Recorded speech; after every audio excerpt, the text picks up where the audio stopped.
ئێمە یارمەتی هەموو کوردێکە دەین، هەر چوار پارچەی کوردستان ئێمە ئامادەین یارمەتی براکانی خۆمان بین.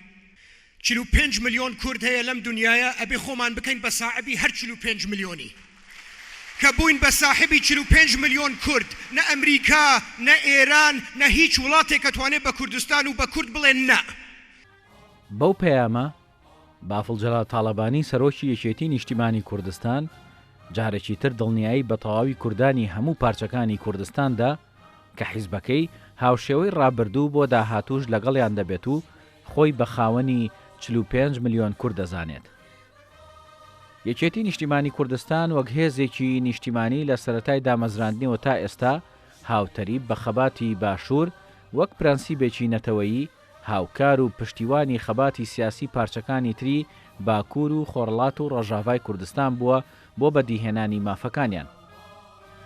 سەرۆک مامجەلال لە چەندین قۆناغدا کاری جددی کردووە بۆ چارەسەرکردنی کێشەی کورد لە پارچەکانی تری کوردستان بە تایبەتی لە تورکیا و ئێران بۆ ئەو مەبەستەش دەست پێشخەری کردووە بۆ نزیکردنەوەی حکومەتەکان و هێزە کوردیەکان.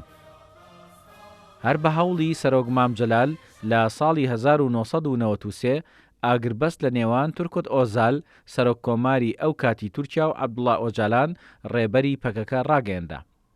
لە ساڵی 2012 هەر بە هەوڵی سەرۆک مامجەلال قۆناغی ئاشتی لە تورکیا لە نێوان حکوومەت و کورد دەستی پێکرد و هەنگاوی بەرچاو نرا بۆ چارەسەرکردنی کێشەی کورد لە تورکیا. هەروەها یەکێتی بۆ خۆرڵاتی کوردستانیش درێغی نەکردووە و شوێن و جێگەی بۆ حیزبەکانی خۆرڵات کردوتەوە لە چەندین قۆناغیش هەوڵی داوە گفتوگۆ و دانوستان لە نێوان هێزەکانی خۆرڵات و دەسەڵاتدارانی ئێران ڕێک بخات بە ئەمانجی دۆزینەوەی چارەسەر بۆ کێشەی کورد لەو بەشەی کوردستان. دوای سەرهەڵدانی داعش و پەلاماردانی شاری کۆبانێ لە ڕۆژاوای کوردستان یەکێتی تاکە هێز بوو کۆمەک و هاوکاری جۆراوجۆری گەیاندە ڕۆژاوا.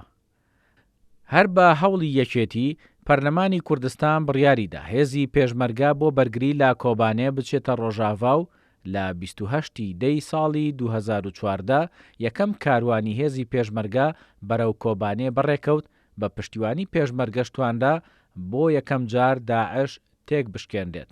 هەروەها لە گەیاندنی کۆمەک و هاوکاری بۆ ئاوارەکانی عەفرین و ناوچەکانی تر کەمپینی ڕێخستووە و سەدان تۆن خواردن و پێداویستی تەندروستی گەیاندە ئاوارەکانی عەفرین و ناوچەکانی تری ڕۆژاوا. ئێمە ئەبێ هەوڵ بدەین مامجەلالانە ئیش بکەین، ئێمە ئەبێ هەوڵ بدەین خەڵک کۆکەینەوە نە خەڵک جیاکەینەوە لە یەک. لە دوای دیداری یەکێتیش هێز و لایەنەکانی پارچەکانی کوردستان بە گرنگیەوە لە پەیامەکەی سەرۆک بافڵجەلال تاڵەبانی سەرۆکی یەکێتی دەڕوان و چاوەڕێن یەکێتی زیاتر لە ڕابردوو ڕۆڵی کارا و کاریگەری خۆی ببینێت و بتوانێت پشتیوانی سەرخستنی خەباتی دیموکراسی کورد لە پارچەکانی تری کوردستان بکات.